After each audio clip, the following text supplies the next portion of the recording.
Hi introverts. இந்த வீடியோவில் ஒரு முக்கியமான விஷயத்தை பற்றி தான் பேச போகிறோம். அது முன்னாடி நம்ம சேனலை மறக்காம சப்ஸ்கிரைப் பண்ணிடுங்க. நீங்கள் பண்ணுற ஒவ்வொரு சப்ஸ்கிரைப் தான் எனக்கு அடுத்த வீடியோ போகிறதுக்கு ஒரு மோட்டிவேஷனாக இருக்கும்.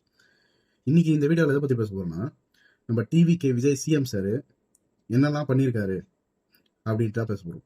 இதை ஏன் பேச போகிறோன்னா, சில பேர் ரீசெண்டாக இந்த மாதிரி டிவிகேக்கு தெரியாமல் ஓட்டு போட்டோம், டிவிகேவை தெரியாமல் ஜெயிக்க வச்சிட்டோம், அந்த மாதிரி புலம்பிட்டு இருக்காங்க. இப்படி புலம்புனா யாருமே டிவிகேக்கு ஓட்டு போட்டவங்க இல்லைன்னு எங்களுக்கும் தெரியும், மக்களுக்கும் தெரியும். டிவிகேக்கு ஓட்டு போட்டு ஜெயிச்சவங்களுக்கு சரிங்களா?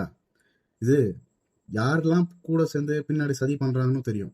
இப்போ முக்காவாசி பிரச்சனை வர்றதுக்கு காரணமே பின்னாடி உள்ள சதி பண்ற ஆளுங்கனால மட்டும்தான். ஓகேங்களா?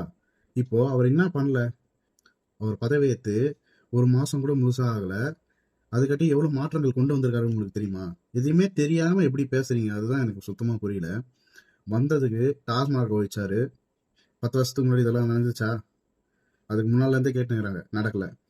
அம்மா உணவகத்துல அம்மா அப்புறம் உணவுகள் சரியா இல்ல, கிடைக்கல அப்படின்ட்டு எவ்வளவு பேர் புலம்புனாங்க. நம்மளுக்கு ஓகே. ஆனா இந்த உணவுலாம் கூட கிடைக்காம எவ்வளவு பேர் அம்மா உணவகத்துல வாங்கி சாப்பிட்டு இருந்தவங்களாம் நான் ஸ்கூல் டைம்ஸ்ல நான் நிறைய பேர் பார்த்திருக்கேன். ஸ்கூல் பசங்க அங்கதான் போய் சாப்பிடுவாங்க. அம்மா இருந்தப்போ நல்லா ஓடி இருந்துச்சு, நல்லா சுத்தமா சுகாதாரமா. அப்புறம் மொத்தமா மாறி போச்சு. இப்ப மறுபடியும் அம்மா உணவகத்தை தொடங்கி இருக்காரு. இன்னும் எவ்வளவு விஷயம் பண்ணியிருக்காரு.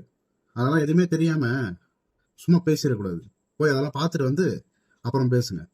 இந்த வீடியோ பிடிச்சிருந்தா லைக் பண்ணுங்க, ஷேர் பண்ணுங்க, சப்ஸ்கிரைப் பண்ணுங்க. மீண்டும் அடுத்த வீடியோவில் பார்க்கலாம். அது வரைக்கும் நான் உங்கள் இன்ட்ரோவர்ட்.